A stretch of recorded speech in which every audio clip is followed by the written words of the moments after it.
ఖరీఫ్ సాగులో నెలకొన్న తీవ్ర వర్షాభావ పరిస్థితుల నేపథ్యంలో పోరాటాల ఫలితంగా మండలాన్ని కరువు మండలంగా ప్రకటించారు.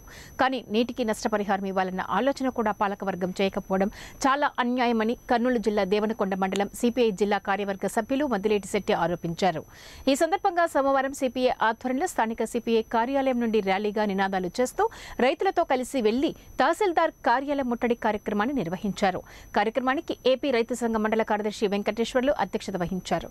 కార్యక్రమానికి ముఖ్య అతిథులుగా సిపిఐ జిల్లా కార్యవర్గ సభ్యులు మద్దిలేటి శెట్టి హాజరై మాట్లాడుతూ జిల్లాలో సిపిఐ నిర్వహించిన పోరాటాల ఫలితంగా 24 మండలాలను కరువు మండలాలుగా ప్రభుత్వం ప్రకటించిందని అన్నారు. కరువు సహాయక చర్యలు చేపట్టకుండా రైతులకు పంట నష్టపరిహారం ఇవ్వకుండా ప్రభుత్వం తీవ్ర నిర్లక్ష్యం చేస్తుంది. దీని కారణంగా రైతులకు తీరని అన్యాయం జరుగుతుందని అన్నారు. జిల్లా వ్యాప్తంగా ఇప్పటికే 20 మందికి పైగా రైతులు అప్పుల బాధ తాళలేక ఆత్మహత్య చేసుకోవడం తీవ్ర ఆందోళన కలిగిస్తుందని అన్నారు.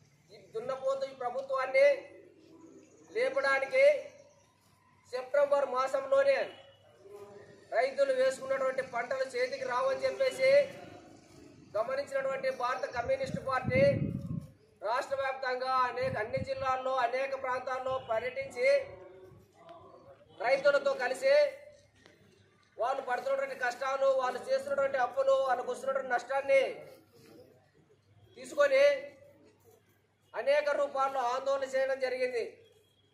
అంటే కరువు వచ్చింది, ఈ ప్రాంతాన్ని కరువు ప్రాంతంగా గుర్తిస్తున్నాము అని ప్రకటింపజేయడానికి, ప్రభుత్వాన్ని లేపడానికి కమ్యూనిస్ట్ పార్టీ అనేక రూపాల్లో ఉద్యమాలు చేయాల్సినటువంటి అవసరం వచ్చింది.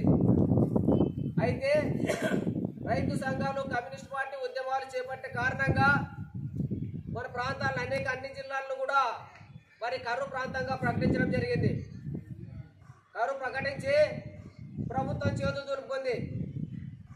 మరి జగన్మోహన్ రెడ్డి గారు చెప్పినారు, గతంలో ఏ సీజన్కి ఆ సీజన్లో జరిగినటువంటి నష్టాన్ని రైతులకు ఇచ్చేస్తాం, ఖరీఫ్ సీజన్లో నష్టం వచ్చిందంటే ఈ సీజన్ అయిపోయే లోపల రైతుల ఖాతాలకు జమ చేస్తామని చెప్పడం జరిగింది. చాలా సంతోషపడినారు రైతులు. వెంటనే ఏదో వస్తాయి, మరి ఏదో మనకు ఉన్నటువంటి సమస్యల్ని, అప్పుల్ని ఏదో సరిపెట్టుకుందామని చాలామంది ఎదురు చూస్తున్నారు. ఖరీఫ్ సీజనే కాదు, రబీ సీజన్ కూడా అయిపోయే పరిస్థితి వచ్చింది.